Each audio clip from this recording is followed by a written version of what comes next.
from Hollywood, the Jimmy Durante Show. The Johnson Wax Program with Fibber McGee and Molly.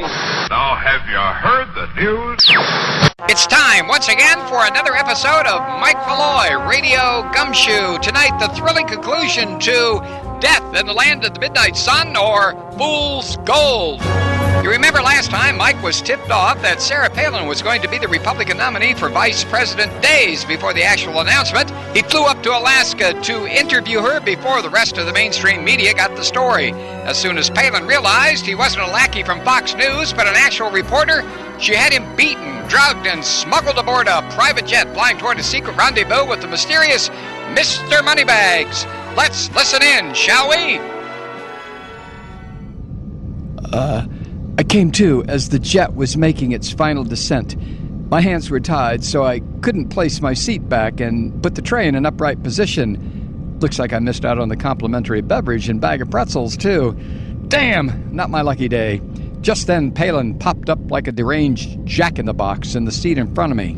Isn't this exciting, Mr. Mahoney? Our own private jet.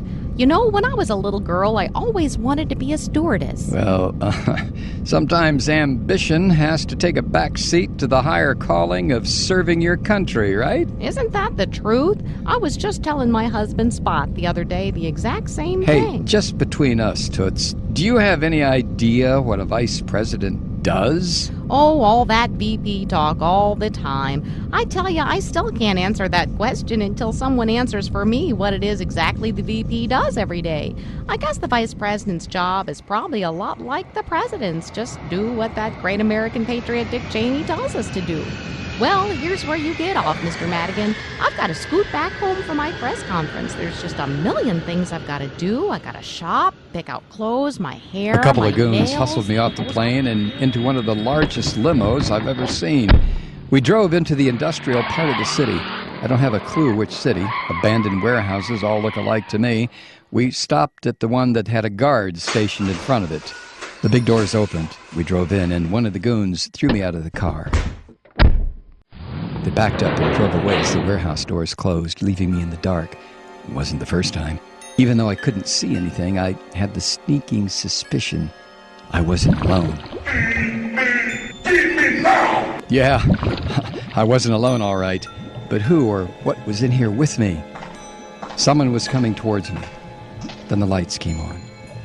In front of me was a large vat, some sort of hoist, and a shadowy figure over by the wall. And there, standing next to the vat, was Mr. Moneybags himself, Richard Mellon Scaife. So glad you could join us, Mr. Malloy. Cordell, could you please attach Mr. Malloy to the hoist and suspend him over the vat? What's your part in this, Scaife? I pay for things, Mr. Malloy. I make things happen. And sometimes I make sure things don't happen, like you're getting in my way. Feed me now! What the hell is down there? You should know. You're the one who reduced Rush Limbaugh to a pool of liquid putrescence. It's almost feeding time. So you expect me to talk? No, Mr. Malloy. I expect you to die. How rich are you, anyway? Let's just say that if I was walking down the street and saw a $100 bill on the sidewalk, I'd be losing money in the time it would take me to bend down and pick it up. Then why are you doing this? How much better can you eat? What can you buy that you can't already afford? I'm not doing this for me, Mr. Malloy. This is for the future. Yeah? Whose future? Well, mine.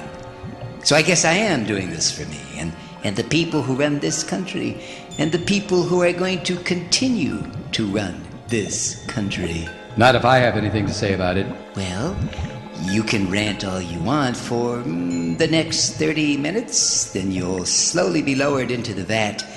It's a pity I won't be here for that. What's the matter, fat cat? Squeamish? Not really. It's just that Rush gets a little gassy when he's eating.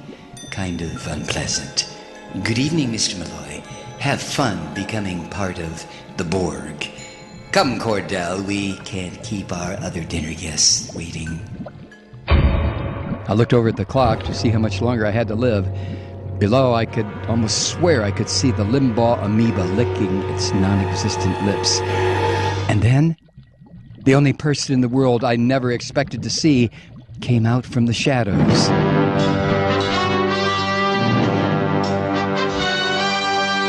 Hello, Malloy. Kathy, what are you doing here? This is a flashback. Well, I could go back home and wait for you to finish the story, but I can't see how you're going to get out of this without a little help. Okay, look, as long as you're here, you might as well help me down. Feed me now! Not today, Cupcake. Got a plan on getting out of here? Simple. All we have to do is break out, overpower the guard, grab his keys, steal his car, get to an airport, and fly home before I finish the story. Piece of cake. Well, then let's get going. I just remembered I forgot to feed the dog. The dog? Never mind. Be sure to tune in again when Mike Malloy, Radio Gumshoe, once again takes on the Flying Monkey Ride in Whom the Gods Wish to Destroy, They First Drive Mad.